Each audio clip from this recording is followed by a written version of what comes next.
Hyrule Warriors Age of Calamity was easily my most anticipated game of 2020, but like just about everything in 2020, it was a disappointment. The marketing of the game promised a prequel to Breath of the Wild, my favourite game of all time and one of my favourite pieces of media ever.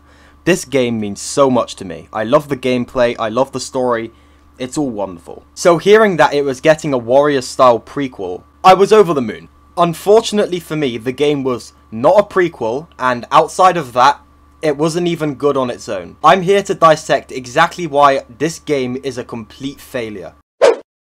Before we start, I want to get some little things out of the way, the first being performance. I think the frame rate issues of this game are a little overblown. Some people act like it's borderline unplayable, which I really don't think that's the case. Can it get a bit choppy sometimes? Yeah, but there's never a point where I think it's unplayable. And the other technical thing I want to touch on, which is an issue, the loading screens. The load times are completely ridiculous. They are so long. And the way they organize it is my biggest issue. How they'll organize a mission introduction is you'll have a cutscene, a loading screen, and then gameplay. The problem with this is, the cutscenes end on hooks that get you excited to play the game. But in the time you spend loading, that excitement dies. In my opinion, much better thing to do was to have loading first, have the cutscene play maybe even over the loading, and then have the gameplay go. In my opinion, this would feel far more natural and allow the feelings established in the cutscene to actually be carried over to the gameplay, rather than being replaced by boredom throughout the loading screen. Okay, now we got the boring technical malarkey out of the way, let's discuss my positives with the game, because I do have a few. The voice acting is fantastic. All of the actors did a really good job. I particularly love Zelda, Rivali, Koga, Suga, and Astor's performances. I think they were fantastic in particular. But all the performances were really good. On top of that, I think this game makes very effective use of Breath of the Wild's imagery. One particular example I can think of is the scene where Astor dies. Him turning around and seeing that cold, autonomous guardian eye staring him directly in the face as he gets devoured by Malice is absolutely an incredible visual, and is so creepy. And when the game tries to, it does a really good job at making you feel like you're in the midst of a chaotic war. In the few missions where it really succeeds at it succeeds at it very well. It doesn't have much emotional impact, but it's a cool thing to behold. Also, the mission The Road Home Besieged does a really good job at showing how strong Link is in comparison to Zelda, which does kind of sell her struggle quite a bit.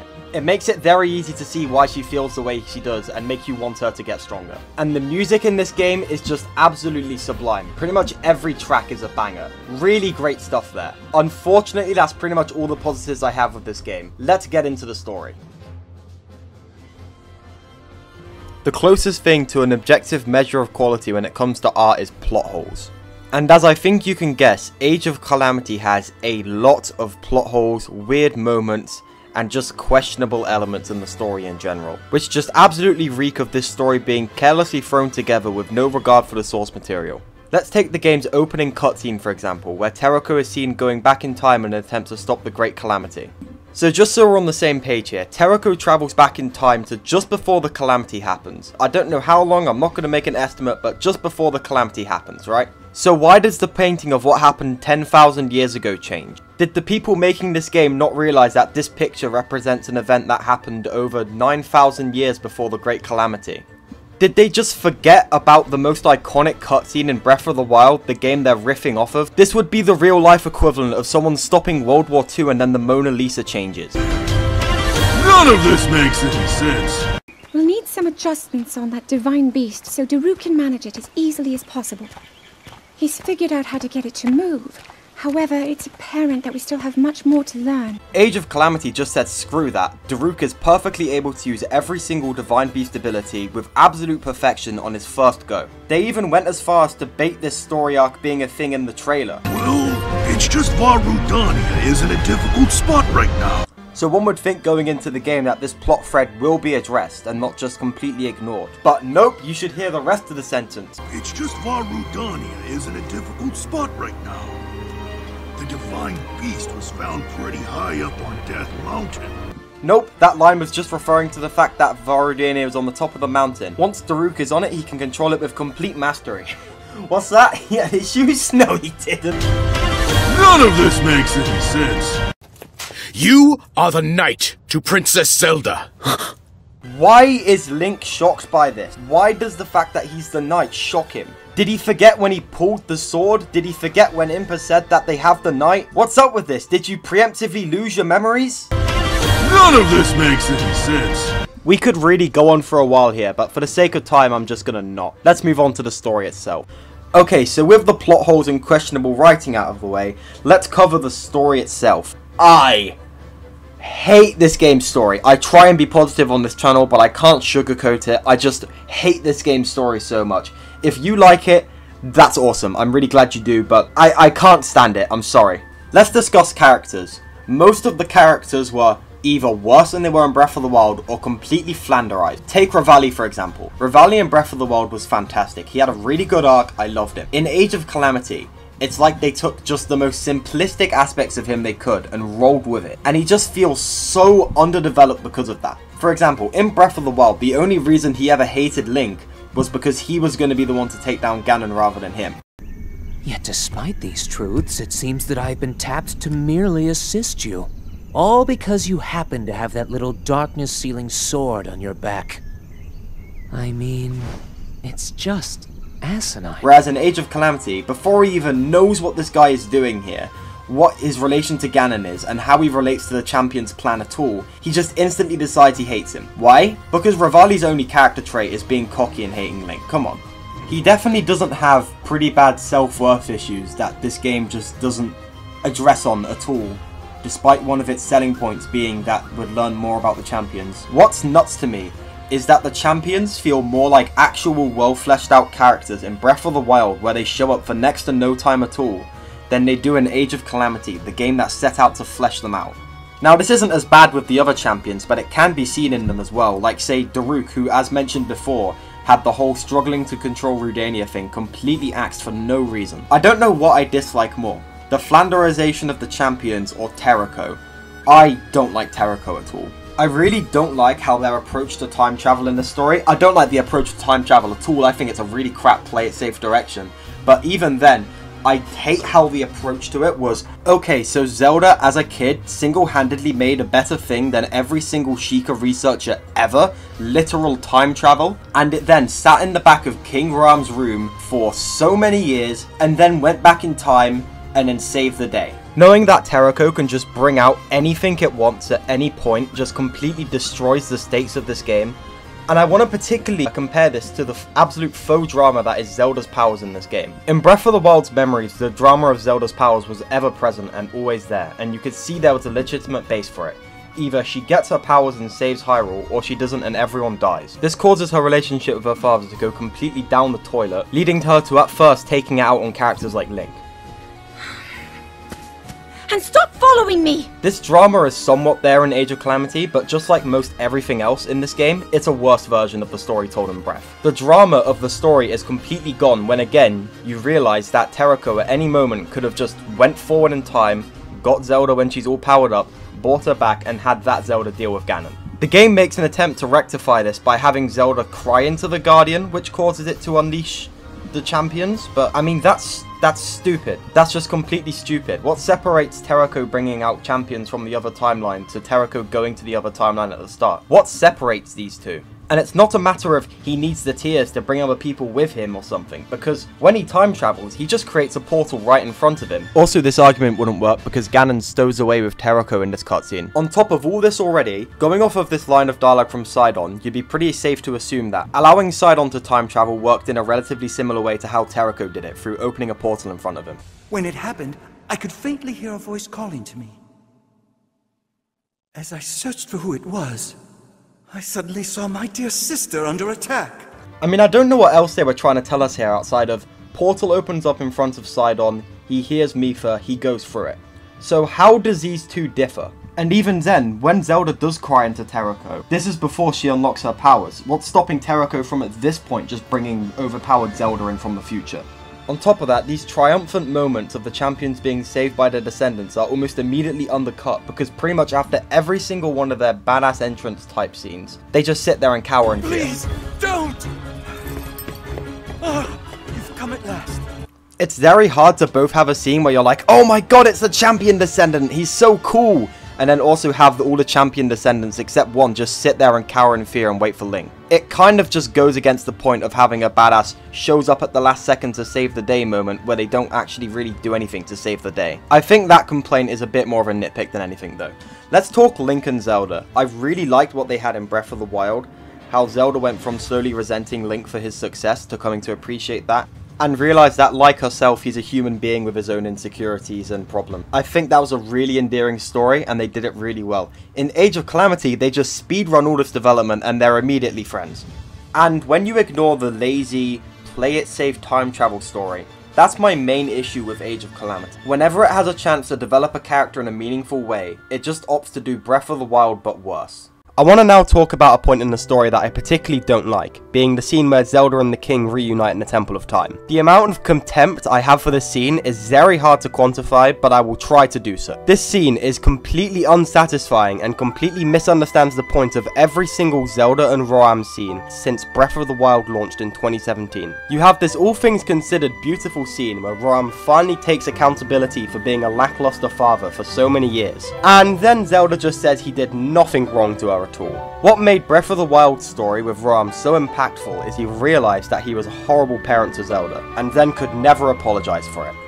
Age of Calamity not only completely erases all the tragic elements of this story, it also completely absolves Roam of all accountability because, I don't even know why, they just felt like doing this for some reason. If Zelda had just said something along the lines of, "I forgive you," this scene would be a lot less insulting to me. Zelda saying that Roam always had her best interests at heart is even more insulting when you realise the next scene that has Roam speaking in a major role is a scene of him taking away Zelda's coping mechanism for her mother dying. So, yeah. Great parenting.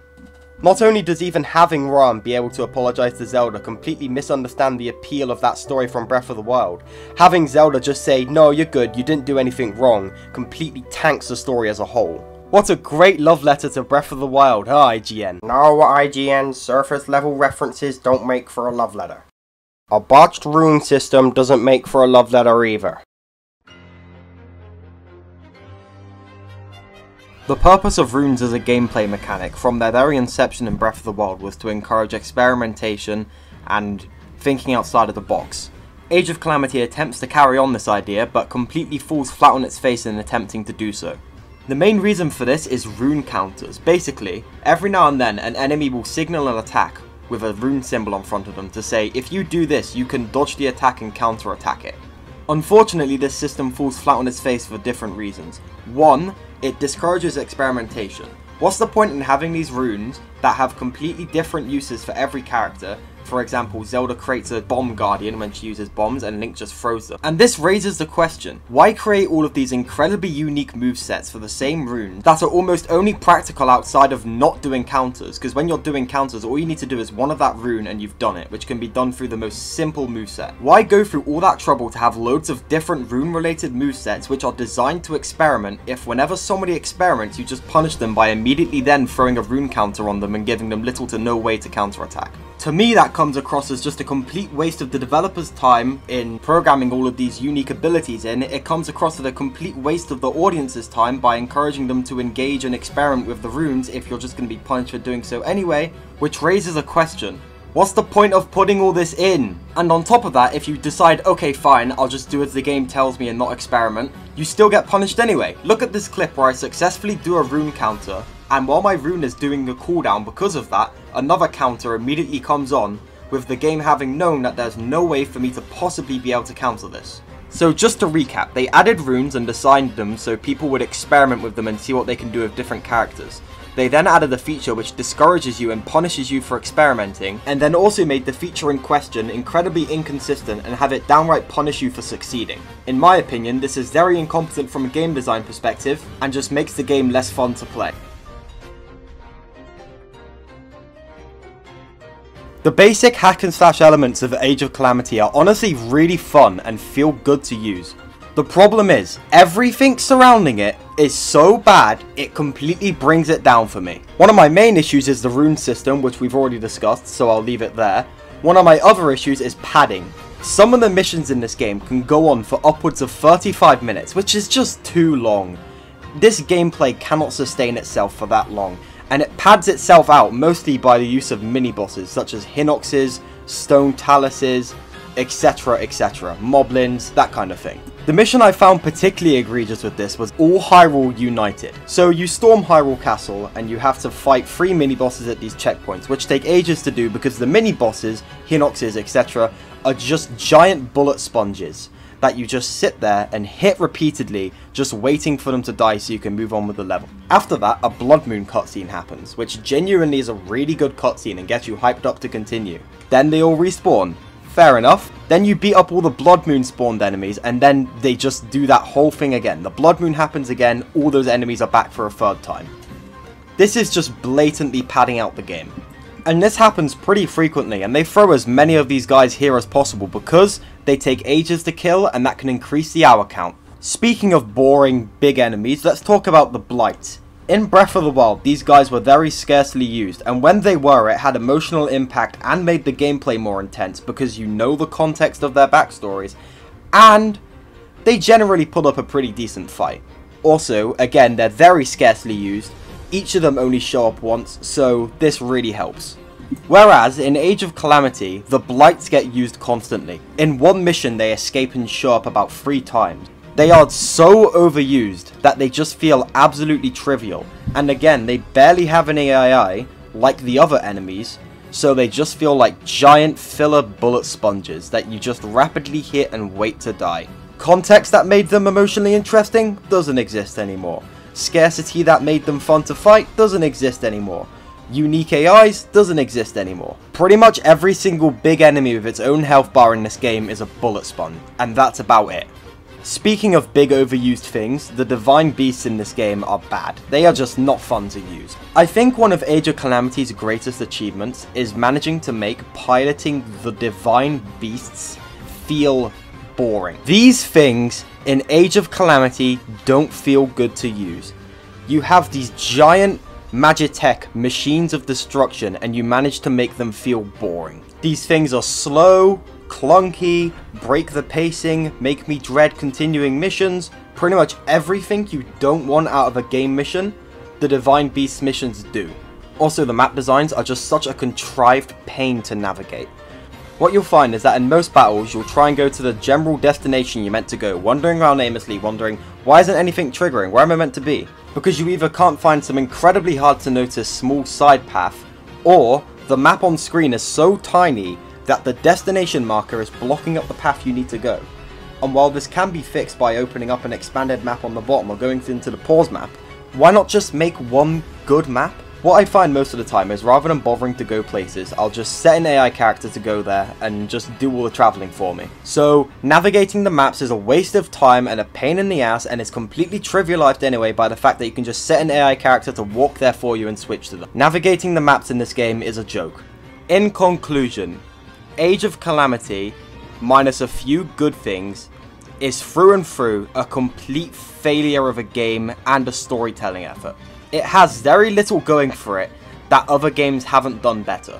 It's just barely tolerable to play, the story is completely insufferable in my opinion, the marketing was absolutely insulting. When I went to replay this game specifically for the purpose of making this review, once I got to All Hyrule United, I genuinely just couldn't take any more of it and put it down and just started making the video. This game is just through and through horrible, and after this video, depending on how notable the DLC is, I'm hoping and praying this is the last time I ever have to talk about it on video, because I wanted to get a video out that just put everything I had to say about the game out there. Unless I feel like the DLC is worth talking about, which I'm probably not even going to buy it because, well, after the marketing campaign of the base game, I never want to spend any money on anything related to this game again. So I'm hoping after this video comes out, I can just burn this game from my memory and just forget it existed. At least I can take solace in it not being canon.